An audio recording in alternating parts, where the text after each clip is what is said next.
Assalamu alaikum. I'm Mr. Soleh. I'm the head of PE and we look forward to teaching your children, inshallah. Our foundation year is a very, very important year because that's where we learn the fundamental skills of your child's ability to be able to do their sports further on in the year. So just a little bit of an overview. What we do is our foundation students will be starting off by doing PMP. PMP is Perceptual Motor Skills program, as well as the Fundamental Motor Skills.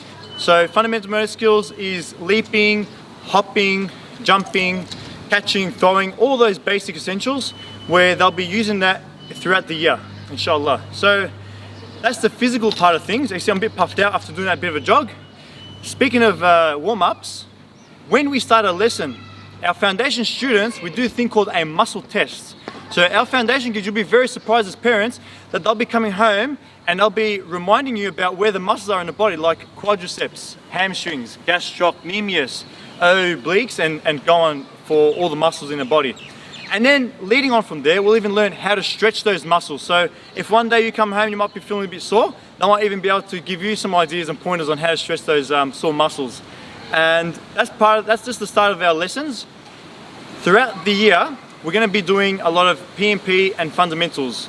After our lessons we finish, I would really recommend and highly recommend for parents, if you can, just to focus on packing some healthy lunch boxes. So our fruits, our carrots, cucumbers, little snacks here and there. Just make sure our kids try and eat healthy, not bringing like a packet of chips or a packet of biscuits or lollies or things like that. We try not to bring lollies or chocolates to school. That's actually a no-no.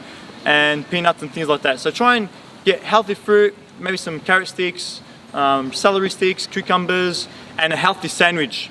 Also, don't forget the water as well. It's very important, making sure our kids are hydrated within our lessons. Speaking of that, hats. I don't wear one today. It is quite warm today. It's about 30 degrees today. And especially in the first term when your child is joining Al Sirat College, it is going to be quite warm. So the attire is our PE attire. So we've got a different uniform for PE, as well as the school uniform. Can I get you two boys to come here for a second, please? I might even have two boys live. It's actually not prepared, but these two boys come stand next to me. I've got a great example of a boy. What's your name? Grace. Alright, so you got the PE uniform on. Can you stand next to me over here? This is our PE uniform. So we got the boys' t-shirt and the pants. And then we've got our school uniform. What was your name? Asfar. Asfar has got our school uniform. So obviously, Asfar, you wouldn't be running around in PE in that uniform. It's a little bit hard to run and jump in that, isn't it? Yeah. But it's probably more comfortable to wear in our PE uniform. So thank you very much, boys. You may go. There you go. It's a bit of an example of our uniform, what we need to wear. And just reminding the students to bring their hats, especially term 1 and term 2 and 3 and 4, where it is quite warm at those times, and water bottles. And another thing that we have to remember is our children are at the basis of learning.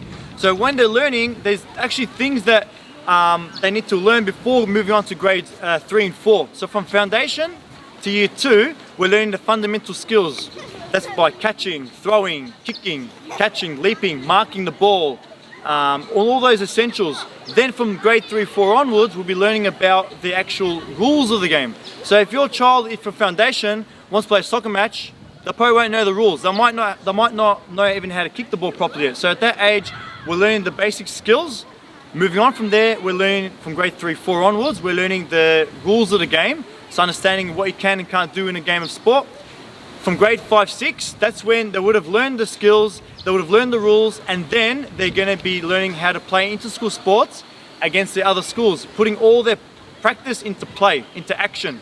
And that's very important, because just on that, they need to know all the rules of the game. We're not going to put them out into deep water and straight away, oh, what am I doing in this team? They'll be a bit confused. So you have to make sure they understand all the main components before getting into inter-school sports. For inter-school sports now, we try and pick the best of the best. So that means academic-wise as well as their skills. If someone's got really good skills, like maybe Mohammed's a great soccer player, but in class, he's not following the school's instructions or the teacher's instructions. He's coming to school late every day. He's not wearing the right uniform. Unfortunately, we can't reward that student from going and representing our school, Al Sirat College, to play against other schools. So we have to show the best of the best. Again, if your child isn't the best skilled, but they're doing the absolute best at that sport and they really want to try and have a go, but they're completing all their work on time, they're coming to school on time, we might give them a go. It is quite hard when understand that there's so many students in the school to try and select a team of 10, for example. So it's going to be a little bit tricky, but that's why tryouts comes into place. There's also another few things we have to remember is our homework tasks. So sometimes your child might come home and they might need to practice their catching and throwing. We need to spend that time at home as well as after school hours to actually get them up to scratch with their catching skills. It's very important.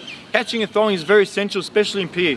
It can go beyond a lot of sports. So by them learning those basic fundamentals, they'll be able to enjoy other sports for a prolonged time. Just the statistics show that any kid that actually enjoys physical education and are good at it, after high school, after year 12 VCE, they actually are the ones that might get into gym, doing a bit of sessions training, playing soccer for a club, basketball for a club. They're the ones that actually further on their physical activity, which is what we're all about. We're very passionate PE teachers. We do our absolute best, all right? And we want your child to enjoy themselves in school and to do their best in their PE classes, inshallah. Well, that's enough from me. Mr. Saleh, the heads of PE, on behalf of the school, Assalamu alaikum. Thank you so much for listening.